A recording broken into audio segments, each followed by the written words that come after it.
guys, Editor Jack here. Just a quick note before we go into the full video. I am back from Qatar officially now. It was a really fun time.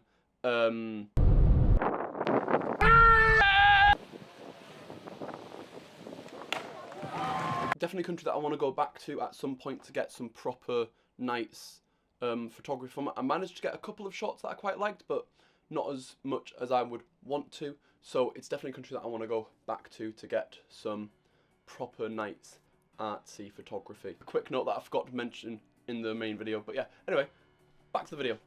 See you in a sec. What's up guys? In this week's video, I'm going to be having a look at lighting in my videos and for photography. Now when I say I'm looking at lighting, I don't mean I'm looking at all aspects of lighting. I'm going to narrow it right down to a single light, the most important light. The key light.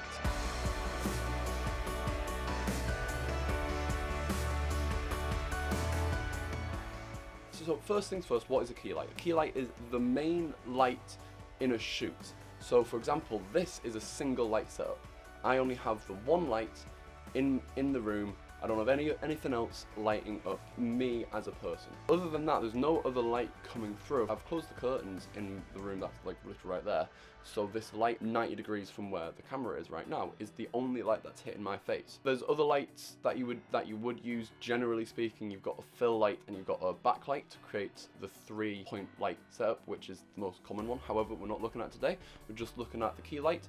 Maybe in a couple of weeks' time, we'll have a look at fill light and the backlight and other stuff like that, but right now we're just looking at the key lights. What we're going to do is I'm going to head downstairs, I'm going to set up a quick little setup, and then we're going to have a look at all the different angles that you can put your key light at, and what the bonuses and the perks of all of those different angles would be. Let's go.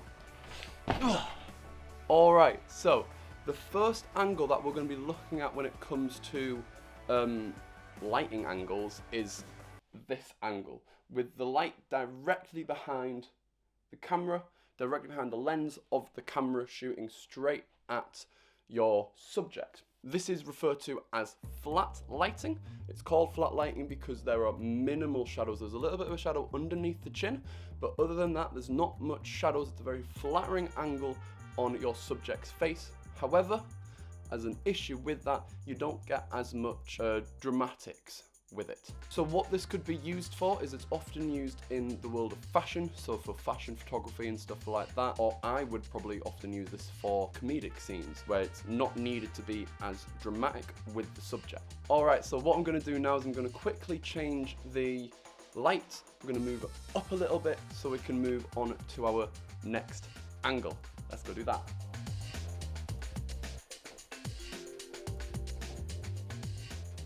Alright, so this is now into our first, that looked like that was about to fall over there. No, it should be fun. So now we're into our first angle where you're starting to see more shadows. This is called butterfly lighting. What I've done here, as you can see, is I've lifted the camera up slightly. It's still directly behind the camera, so it's still directly in front of the subject. It's just higher than the subject, pointing down at it, and you can do that at varying severities. But what you're looking for is creating more intense shadows under the eyes, under the nose, under the chin. And what you are looking for is a little bit difficult to see with a guy with a mustache. However, what you are looking for is a little bit of a butterfly thing on their upper lip, just underneath their nose, a shadow, a butterfly shape in the shape of a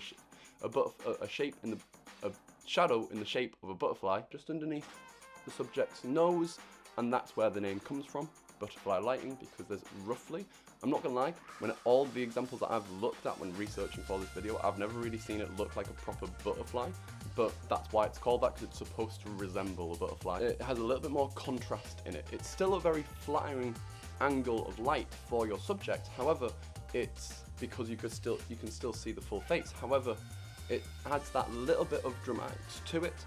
So if you're wanting to have slightly more of a light-hearted scene, but still want to have that little bit of drama in it, this is a great lighting for that. Alright, so the next one that we're going to be looking at is when we start to move the camera off to the side of your subject, and there's a choice you have to make here. Now, when you're doing it, it's not a matter of left or right, depending on which way you go. It's depending on what your subject is doing. You've got two options. You've got the dumb side and you've got the smart side, also referred to as the broad side and the short side. And basically what that means is, if I've got myself angled this way, if you are choosing to light the side of my face that is closer to the camera, that is called dumb or broad lighting. And what it does is it makes your character feel a little bit more approachable. It makes you be able to see their full face, and there's less dramatics to the camera. Smart side or short side would be pretty much if we just move the camera about here, shining a light on the side of the face that is further away from the camera. And because of the angle of the camera, it's difficult to demonstrate that. When I move the camera, I'll be able to do that a bit better. However, smart side or short side is used to add more dramatics to image. It creates more shadow on the side of the face that you are seeing, so it creates that natural dramatics from the contrast in the light. So what I'm going to do is I'm going to keep facing forwards, and I'm going to move the camera around to my left. And as I do that, left. As I'm doing that, I'm going to demonstrate what it looks like from the dumb side and from the smart side. So let's move on to what is called loop lighting.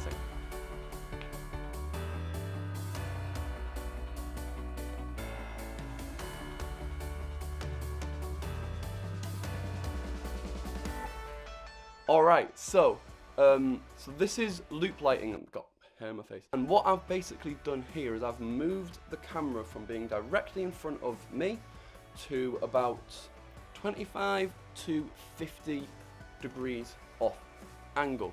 And what that does is it creates a slightly more cinematic feel, slightly more dramatic feel by having a bit more shadow in the face. It's not as severe as some later angles that we will be talking about in a little bit. However, it does have that more dramatics than butterfly lighting. So if I face this way, smart lighting, because it's on this side of the camera, just like I'm facing this way, so technically it's lighting up this side of my face. However, because of the angle, let me move it around just a little bit. There, you can see the side of my face. I'm looking this way. The side of my face that's closer to the camera is the one that's in shadow. Compare that to this way, where the side of my face that's closer is in the light.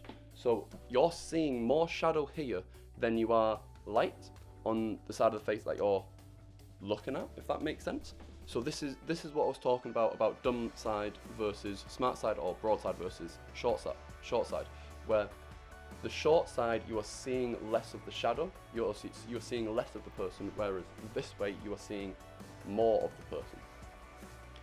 And it all just depends on what you're wanting out of your piece, really.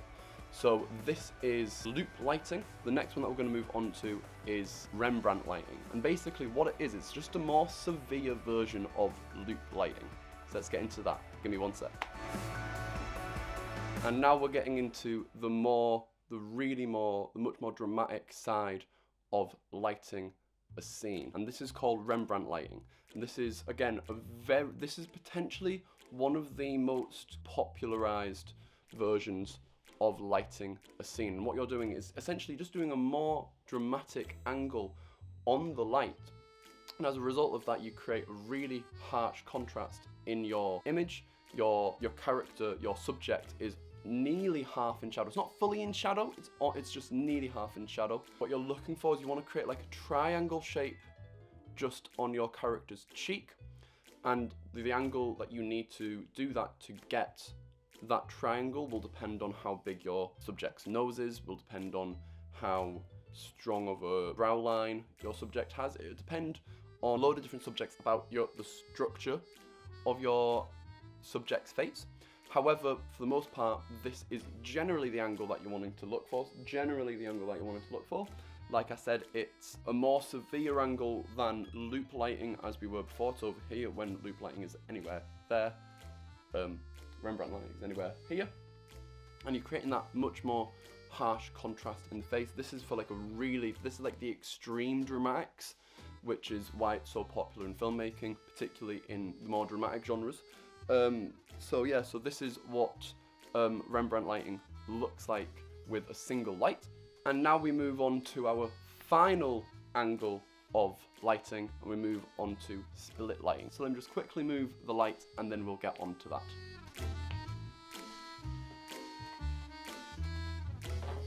Alright, and this is split lighting, and I need to be very careful that my hair doesn't fall into my face because that kind of defeats the purpose of split lighting. Split lighting is when as you can see, is when the light is directly next to the subject on a 90-degree angle from where they are facing, or rather from where the camera is. Generally speaking, this is done when you are looking straight down the lens. Think Return of the Jedi, when Luke is making that decision between the light side and the dark side, where half the face is in the light, half the face is in the dark. This is best used when characters need to make a decision, or there is some form of internal conflict for the character to overcome. This is what split lighting is best for, when there's that extreme dramatics, and it's more of an internal dramatics than an external one. So this is what split lighting looks like, and my hair is not doing what it wants to do today. Should have worn a beanie. I knew I should have worn a beanie today. And with this one, similar to a flat lighting, this one doesn't really work for broadside or short side. Like here, if I could go this way, to be honest, it kind of does work. It just makes the contrast even more extreme when you're doing it on the short side compared to when you're doing it on the broad side. You're not really getting much out of it. So yeah, this is split lighting. But yeah, so that is, I'm going to move this over here now so you can actually see my face. So that is my video on the key light. Hope you guys enjoyed this video. If you guys have any questions about key lights, or if you have any information that I didn't say specifically about key lights, please make sure you leave them down in the comments below. But other than that, I'm going to head off. So I will see you guys next week. Bye. Yeah.